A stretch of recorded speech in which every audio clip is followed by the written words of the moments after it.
नमस्कार दोस्तों, आपका बहुत बहुत स्वागत है आपके खास चैनल रेडिट में। आज मैं लेकर आपके सामने Indian economic development A text book for class 11th। ये एनसीईआरटी की क्लास 11th की इकोनॉमिक्स की बुक है।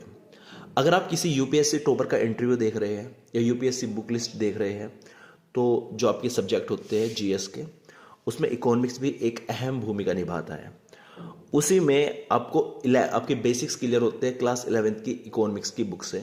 सबसे ज़्यादा उसको रिकमेंडेड किया जाता है, तो इसीलिए इस बुक का हम रिव्यू आज लेकर आए हैं ताकि जान सके आखिरकार इस बुक में ऐसा है क्या जो हमें इतना रिकमेंडेड किया जाता है इस बुक को पढ़ने के लिए, अगर हम यूपीएससी की प्रिपरेशन कर रहे हैं या अपना इकोनॉमिक्स में बेसिक क्लियर करना चाहते हैं। इसलिए आज हम इस बुक का रिव्यू करेंगे। चलिए शुरू करते हैं। सबसे पहले बात कर लेते हैं इसके प्राइस टैग की। तो इसके जो एनसीईआरटी के प्राइस टैग है वो लास्ट में देखने को नहीं मिलते, वो मिलते हैं आपको स्टार्टिंग के पेज पर। तो 100 रुपये इसका एमआरपी है और लगभग 90-95 रुपये की आपको मार्केट में देखने को मिलती है। इसमें लेस बहुत कम होता है क्योंकि गवर्नमेंट बुक है, ऑलरेडी इसका प्राइस बहुत कम है।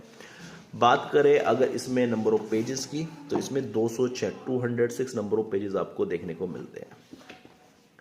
अब बात कर लेते हैं इसके अंदर क्या क्या आपको देखने को मिलता है। स्टार्टिंग के जो पेजेस है, अच्छा पेज क्वालिटी ओसम है, ओसम पेज क्वालिटी। एनसीईआरटी की जो पेज क्वालिटी होती है सच में बहुत जानदार, बहुत शानदार होती है। कंटेंट्स की हम बात कर लेते हैं। कंटेंट्स में आपको क्या क्या देखने को मिलता है। कंटेंट्स आपके 3 पेजेस पर दिया गया है।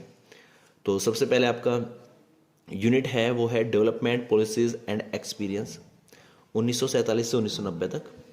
Indian economy on the ईवीई of independence, low level of economic development under the colonial rule, agricultural sector, industrial sector, foreign trade, demographic condition, occupational structure, infrastructure।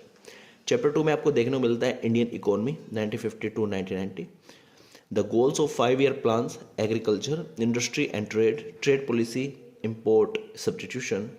Unit 2 में आपको इकोनॉमिक रिफॉर्म सिंस 1991 देखने को मिलता है। चैप्टर 3 में आपको liberalisation, privatisation and globalisation and appraisal देखने को मिलता है। Background, liberalisation, privatisation, globalisation, Indian economy during reforms and assessment. Unit 3 में आपको current challenges facing the Indian economy देखने को मिलता है, जिसमें आपको poverty, who are the poor, how are poor people identified, the number of poor in India.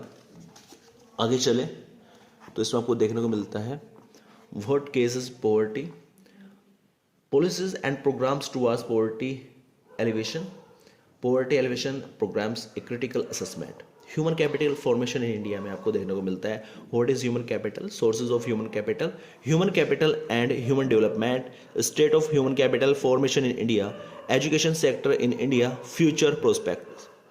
Rural development में आपको देखने को मिलता है what is rural development, credit and marketing in rural area, agriculture market system, diversification into productive additive, sustainable development and organic farming, employment growth, informational and other issues. इसमें work and employment, participation of people in employment, self employed and hired workers, employment in firms, factories and offices, growth and changing structure of employment, informalization of Indian workforce, unemployment, government and employment generation।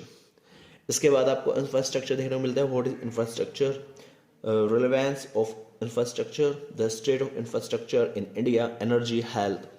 Chapter 9 में आपको environment and sustainable development देखने को मिलता है, जिसके अंदर आपको environment definition and functions, state of India's environment, sustainable development, strategies for sustainable development. Unit last unit है ये। यूनिट 4 में आपको development experiences of India, A comparison with neighbours. इसमें चैप्टर 10 में आपको देखने को मिलता है comparative development experiences of India and it's neighbours, development path, A snapshot view, demographic indicators, growth domestic product and sectors, indicators of human development, development strategies and appraisal, और last में आपको देखने को मिलती है ग्लोसरी। इसके बाद आगे चलते हैं, आगे आपको इसमें क्या देखने को मिलता है। यहाँ पे फंडामेंटल ड्यूटीज है कॉन्स्टिट्यूशन की। यहाँ पे यूनिट 1 स्टार्ट होती है, तो बड़े शानदार तरीके से कलरफुल पूरी बुक बनाई गई है। पिंक और ब्लैक इंक का यूज ज़्यादातर किया गया है। जैसे यहाँ पर ऑब्जेक्टिव दिया गया है कि इस चैप्टर को पढ़ने के बाद जो स्टूडेंट्स होंगे वे क्या क्या हासिल कर लेंगे, क्या क्या ज्ञान प्राप्त कर लेंगे। यहाँ पर एक स्टेटमेंट दिया गया है कि इस चैप्टर को स्टार्ट करने से पहले। उसके बाद यहाँ से शुरू होता है आपका चैप्टर इंट्रोडक्शन। बीच बीच में आपको बॉक्सेस देखने को मिलेंगे। बॉक्सेस में आपको एक इंपॉर्टेंट इंसिडेंट, इंपॉर्टेंट फैक्ट, कुछ इंपॉर्टेंट बातें बताई जाएगी। तो इन ब्लैक बॉक्सेस को तो अवॉइड बिल्कुल मत करना। आगे चलते हैं। कुछ जो खास टर्म्स हैं उन्हें बोल्ड कैपिटल लेटर से लिखा जाएगा। आगे देखते हैं वर्क दीज आउट। आपको इन चीज़ों पे वर्क करना है। ये तो खैर आपका प्रैक्टिकल है, इसको आप अवॉइड कर सकते हैं। लेकिन अगर आप इनको लेके चलते हैं, इनके अकॉर्डिंग भी करते हैं, तो कुछ ना कुछ आपको नया सीखने को ज़रूर मिलता है। जैसे compare the map of British India, तो कंपैरिजन करना है मैप का, आप उसमें थोड़ा सा रिसर्च करेंगे, कुछ नया ही सीखने को मिलता है। आगे चले वर्क दीज आउट। ये आपकी एक्टिविटी टाइप मान लीजिए आप। Trade through the Suez canal, Suez canal के थ्रू जो आपका ट्रेड होता था उसके बारे में बताया गया है। ये डायग्रामेटिकल रिप्रेजेंटेशन है ताकि आपको समझने में थोड़ी सी आसानी हो जाए। और जैसे यहाँ पर चैप्टर खत्म हो जाए, कॉन्क्लूजन लास्ट में जरूर दिया जाएगा। और जैसे आपका चैप्टर खत्म होता है तो आपको एक समरी, एक रिकैप के नाम से समरी देखने को मिलती है जो आपको पूरे चैप्टर को रिवाइज कराएगी। उसके बाद आपको एक्सरसाइज देखने को मिलती है। एक्सरसाइज की प्रैक्टिस करनी चाहिए आपको ताकि आपको पता लग जाए आपने क्या पढ़ा और कितना आपकी समझ में आया।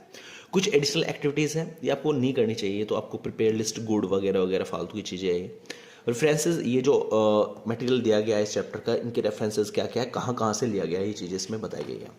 तो ये एक सिंपल सा चैप्टर का पैटर्न है। सबसे पहले इंट्रो वगैरह, बीच में ब्लैक बॉक्स आपको डायग्राम के बीच में देखने को आपको मिलते हैं, कुछ एक्टिविटीज़ मिलती हैं, कुछ डायग्राम्स मिलते हैं। और जैसे ही आपका चैप्टर फिनिश होता है तो लास्ट में आपको रिकैप के नाम से एक समरी देखने को मिलती है। उसके बाद आपके एक्सरसाइज, उसके बाद आपके रेफरेंसेस आपको देखने को मिलते हैं। तो ये पैटर्न पूरी बुक में यूज़ किया गया है, पूरी बुक में ये पैटर्न यूज़ किया गया है। और अगर हम बात करें इसके रिव्यू के बाद रेटिंग की रेडिट पर, तो उसको मैं 5 में से 5 का रेटिंग दूंगा। काफ़ी शानदार बुक है, अच्छी बुक है, यानी कम पेजेस में भी काफ़ी कुछ संजय हुए हैं अपने अंदर। तो अगर यूपीएससी की प्रिपरेशन कर रहे हैं तो ये तो आपको पढ़नी ही पढ़नी पड़ेगी, ताकि आपकी जो पॉइंट ऑफ व्यू है इंडिया के इकोनॉमिकल लेवल को लेके वो थोड़ा सा ग्रो करे। उम्मीद करता हूँ वीडियो आपको अच्छी लगेगी। वीडियो अच्छी लगी तो प्लीज़ लाइक कर देना और चैनल को सब्सक्राइब जरूर कर देना, ताकि इस प्रकार की बुक रिव्यू के वीडियो हम आपके लिए लेकर आते रहे। और किसी बुक को खरीदने से पहले एक बार उसका रिव्यू जरूर देख लें, ताकि ना तो आपका मनी वेस्ट हो और ना ही आपका टाइम वेस्ट हो। Thank you so much for watching this video.